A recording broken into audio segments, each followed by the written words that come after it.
인사합니다. 할렐루야. 샬롬 샬롬 샬롬 샬롬 샬롬. 하나님 사랑합니다. 여러분 주 안에서 사랑합니다. 우리 새벽을 깨우는 사람.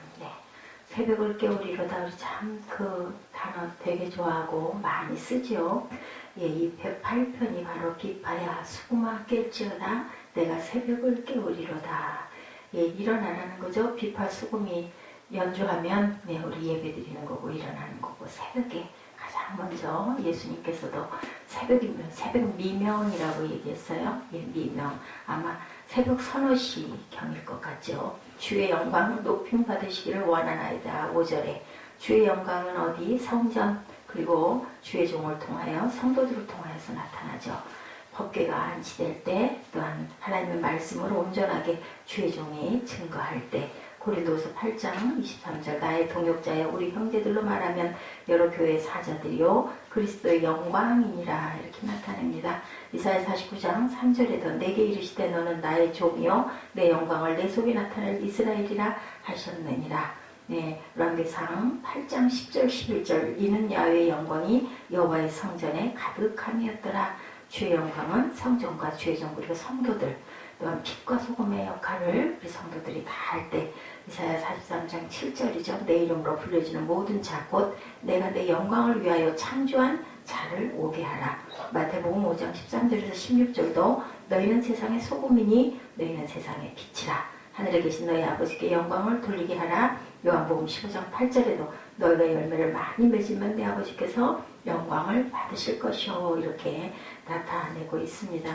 우리 하나님의 영광을 위해서 지어졌고 하나님을 높이고 찬양, 아니 우리 사람에게도 그죠, 뭔가 고맙고 기쁜 일, 또한 어떤 귀한 선물을 받고 하면 얼마나 감사하고 얼마나 고마워해요. 얼굴에 웃음이 가득하죠. 그 모습을 아버지께서는 보고 싶어 하신다. 무엇보다도 가장 먼저 눈뜨으로 하나님께 먼저 예배하는 그 마음, 하나님 말씀 묵상하는 그 마음을 하나님께서 가장 기뻐하신다. 첫 시간 하나님께 바치는 것, 7편 46편 5절입니다. 새벽에 하나님이 보시리로다.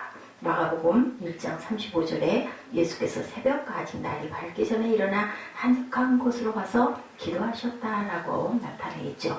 새벽을 깨운 사람은 우리 영이 깨어있는 사람들이죠. 이 시대에 참된 지도자가 없는 이유가 바로 이렇게 새벽을 깨우는, 정신이 깨어있는 사람이 없다라는 그런 얘기들도 합니다.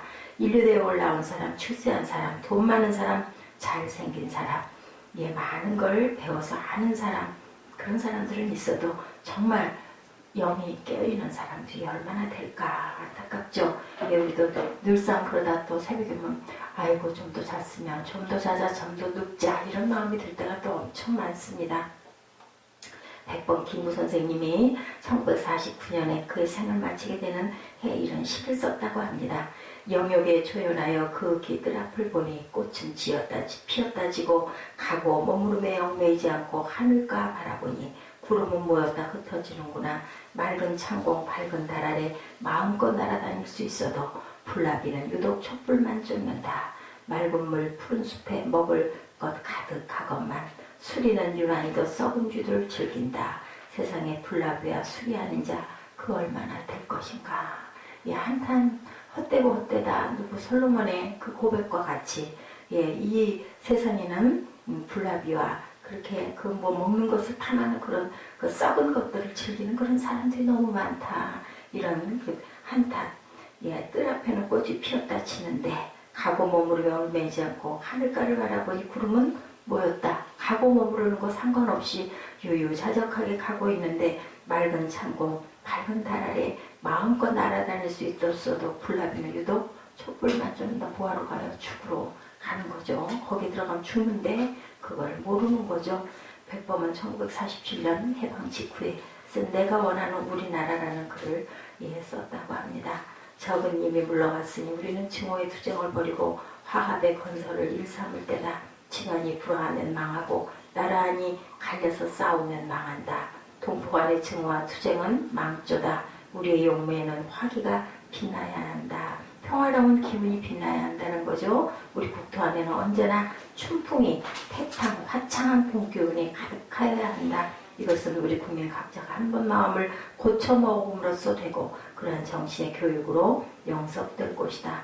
최고 문화로 인류의 모범이 되기를 사명을 삼은 우리 민족의 각오는 이기적 개인주의자에서는 안 된다. 우리는 개인의 자유를 극도로 주장하되 그것은 저 짐승들과 같은 저마다 저 배를 채우기 위해 쓰는 자유가 아니요 제 가족을, 제 이웃을, 제 국민을 잘 살게 하기 위해 쓰이는 자유다. 우리는 남의 것을 빼앗거나 남의 덕을 입으려는 사람이 아니라 가족에게, 이웃에게, 동포에게 주는 것으로 낙을 삼는 사람이다.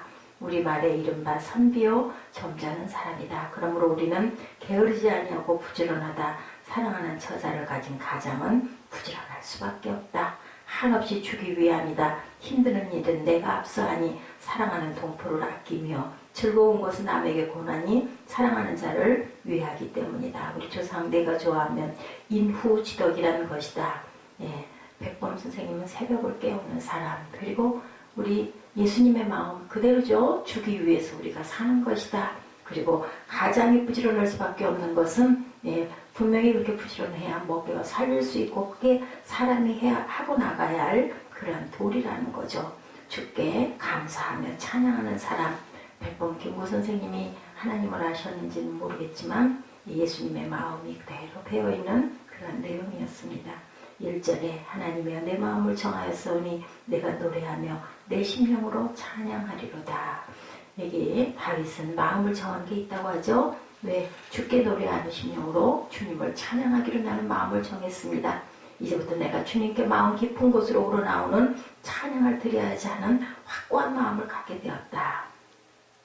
이러한 확고한 마음, 저와 여러분의 마음이 되는 거죠. 평생 내가 하나님을 찬양하며 살겠다는 분명한 자세를 가진 사람을 하나님께서는 기뻐하신다. 아니 부모를 좋아하면 부모가 그 마음이 얼마나 기쁘시겠어요?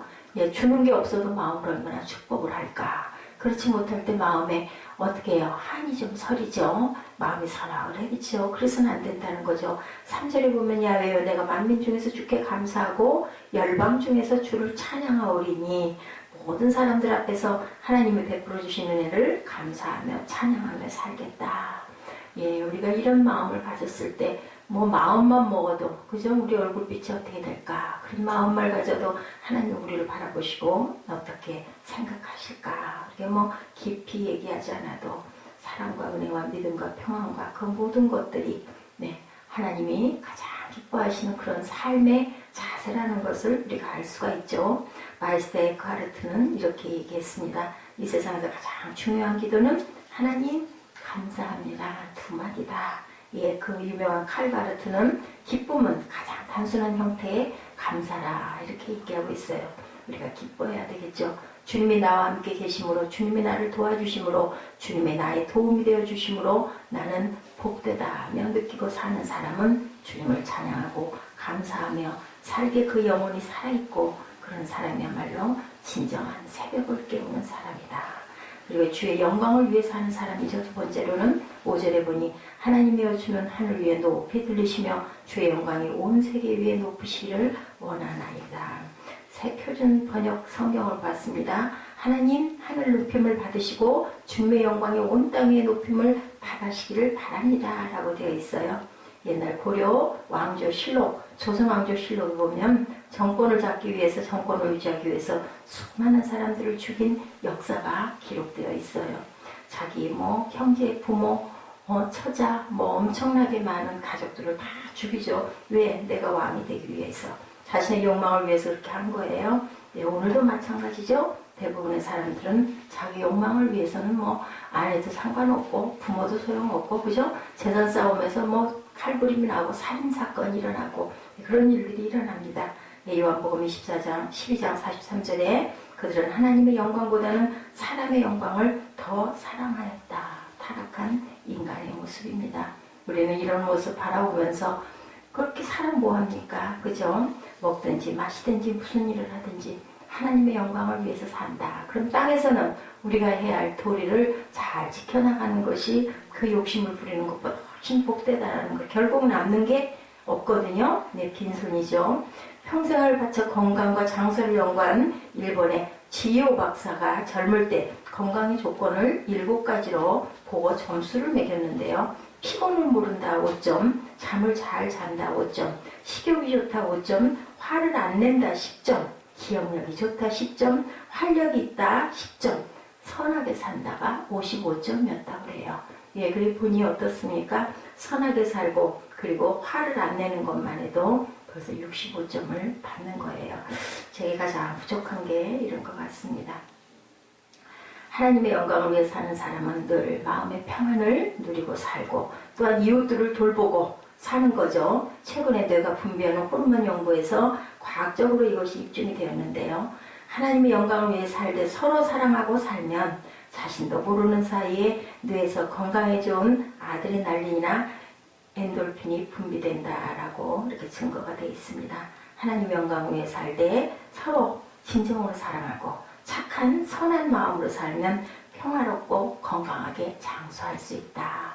아무리 좋은 것, 아무리 연구한 것들을 들여다보고 그것대로 살려고 아무리 애써도 그렇지가 못하면 오래 살 수가 없는 거죠. 새벽을 깨우는 사람은 주님이 붙들어 주신다라는 그 믿음을 가지고 살죠. 13절에 우리가 하나님을 의지하고 용감히 행하리니 저는 우리의 대적을 밟으실 자이시니로다. 이것은 하나님이 함께 하심을 믿고 사는 사람이 힘을 얻게 될 때 말씀하는 뜻이죠. 힘을 얻을 수 있는 것은 주님의 원수들을 물리쳐 주시기 때문이고 이때까지 이렇게 안전하게 살 수 있는 것 여러 가지 유언과 고난을 하나님께서 물리쳐 주셨다. 본문의 시를 쓴 다윗은 이것을 수없이 체험했겠죠. 시편 56편 기자도 내가 두려워하는 날에는 주를 의지하리이다. 내가 하나님을 의지하였은즉 두려워 아니하리니 사람이 내게 어찌하리요 라고 이렇게 고백했어요. 우리가 하나님만을 의지하고 어떻게 해요? 마음의 평안을 가지고 하나님의 영광을 위해서 살 때 아버지께서 우리에게 부족한 모든 것 채워주시고 우리가 오래오래 땅에서도 승리하면서 장수하고 살아가는 귀한 방법을 오늘 또한 시편 108편이 이렇게 말씀합니다. 오늘도 기쁜 하루, 승리하는 하루, 하나님이 기뻐하시는 그런 하루 되시기를 주님의 이름으로 축복합니다. 기도하시겠습니다.